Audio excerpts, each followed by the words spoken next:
Бейбіт Шаханов Маратханұлы, мен сізді, менің жүгіргеніме 25-26 жыл болды. Маған соттың шешімін сіздер әкеп беріңіздер. Болмаса Сой Александр деген. Кім болса да өзіңіз сотқа барып шағымданасыз, соттың шешімін сол жерден аласыздар. Соттың шешімі басқа біреу барып сотқа барып бірдеме шешім шығарады. Жоқ, менің жеріме. Сіз ойлаңыз, сіздің негізі менің жеріме. Арыз жазасыз, сот шешімін шығарады. Сотты тоқтатып қойдым мен. Сотты бердім. Мен айттым, апелляцияны сотқа берген жоқпын деп, сотты АППК сотына беріп қойдым. АППК сотын ұстап тұрмын қазір. Ол сот маған айтып отыр, сіздің қағаздарыңызда ешқандай жазу жоқ, ешқандай немене жоқ, жауап жоқ дейді. Сол жауаптарды алып келесіз деді. Сол жауаптарды алып келгенде қараймыз дейді. Иә, мен сізге қайталап айтамын. Тек қана сот арқылы шеше аласыз бұл жерде. Басқа ешкім ешқандай не ала алмайды. Тағы да бір нәрсе айтайын, тағы бір нәрсе айтайын, бірақ сіз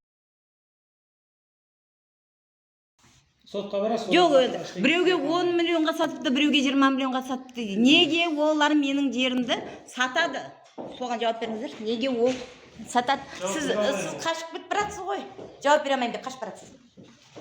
Керемет, дайындалып бағасыңдар ғой, иә? Боранбаев Накебайұлы сол білдіріп кеткен ау деймін. Накебай екен.